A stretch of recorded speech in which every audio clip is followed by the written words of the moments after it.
Cozy by Jan Brett.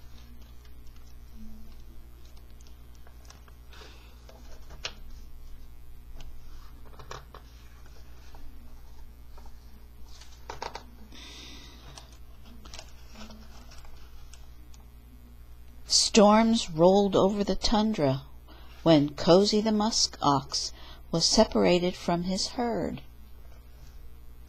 He was used to being with his family. His mother and father had named him Cozy because his silky coat was so soft and thick. Cozy braced himself against the wind, and his thick coat warmed him like a blanket. In a tussock, a mother lemming's pups were squeaking loudly. "I'm cold! I'm cold! I'm cold!"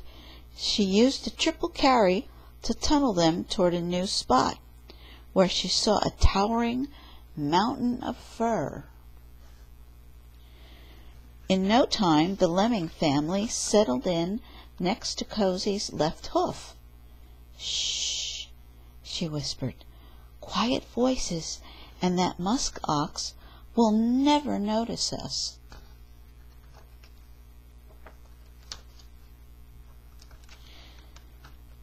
Snowshoe Hare, feeling chilly, had the same idea.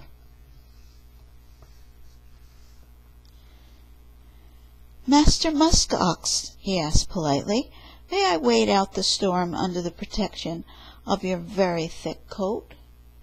Cozy was happy for the company, and well aware that a lemming family had snuck in. He said, "Welcome, Snowshoe Hare, but mind those lemmings. Quiet voices and gentle thumping only."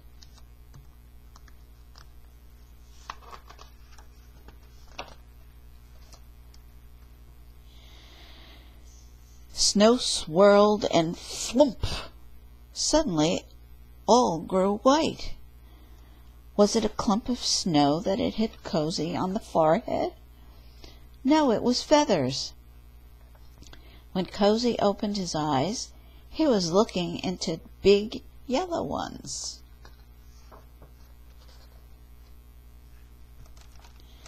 The eyes belonged to a snowy owl, who also had a request. "Oh, magnificent Omingmak, would you be so kind as to give me shelter? The wind has tumbled me terribly." Cozy knew that snowy owls and lemmings and snowshoe hares were not always fast friends, but he agreed with some conditions. House rules are quiet voices, gentle thumping, and claws to yourself. Arctic Fox's nose was turning blue. Her bushy tail wasn't warm enough, and every time she wrapped it around herself, the wind unwrapped it. Thinking Cozy would make a good windbreak, she sidled up to him. "Do you mind, Mr. Musk Ox, if I unfreeze my nose in your thick fluff?" Cozy was happy to welcome a new guest, but eyeing her sharp canines, he answered, "For the harmony of all, quiet voices, gentle thumping, claws to yourself, and no biting."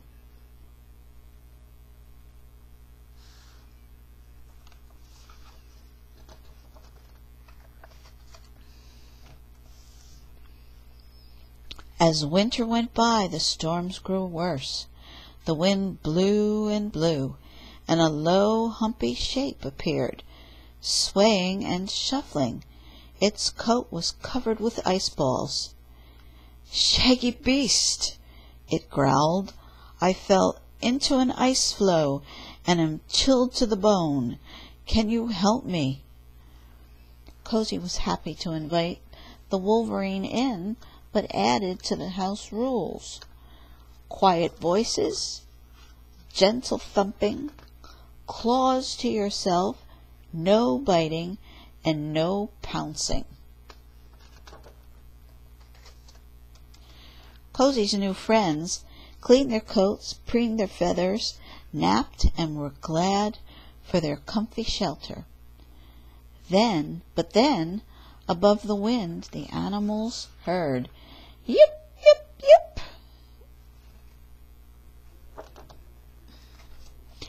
A team of huskies, always on the lookout for a good thing, barreled into Cozy's big bulk, flinging the creatures in all directions. Their musher, a sea otter, looked on in dismay.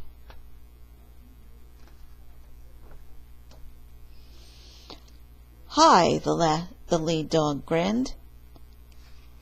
"House rules," chorused the jostled lemmings, Snowshoe Hare, Snowy Owl, Arctic Fox, and Wolverine. "Quiet voices, gentle thumping, claws to yourself, no biting, no pouncing, and be mindful of others." Cozy, wary of the lead dog, who looked a lot like a wolf, shook his horns to make sure the huskies understood.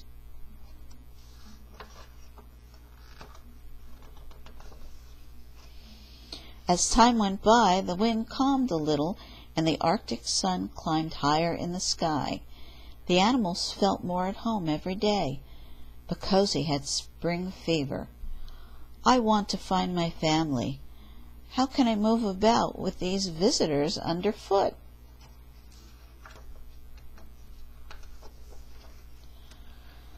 The house rules were stretched every day. When was a nibble a bite?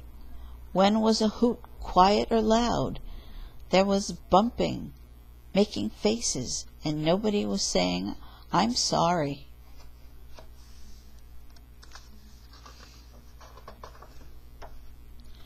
One sunny day the lemmings were playing climb the ladder. A great chunk of Cozy's coat came off. Then another hank came off in Snowy Owl's talons. Cozy remembered this from last year. Shedding meant that it was finally spring in Alaska.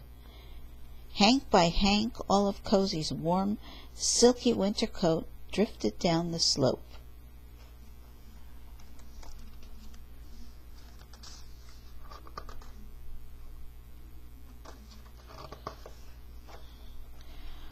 Cozy's lodgers started heading to their spring homes. Cozy hadn't felt so free and breezy since he was a calf. He jumped, he gambled, and then, in the middle of a gleeful leap, he saw his herd.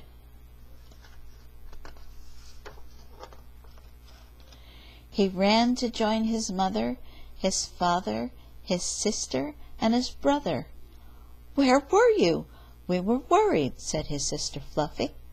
"We missed you," said his brother Snuggly. "I made some new friends," Cozy told them, "but it was nice to get back to musk ox ways." They all formed a circle, babies in the middle, but Cozy felt curiously alone. Then the breeze carried squeaky and growly and whistling voices. "See you next year, Cozy." "Meet you when the snow flies, Cozy." The Snowshoe Hare thump, thump, thumped as they all called. "We can't wait to get cozy with Cozy."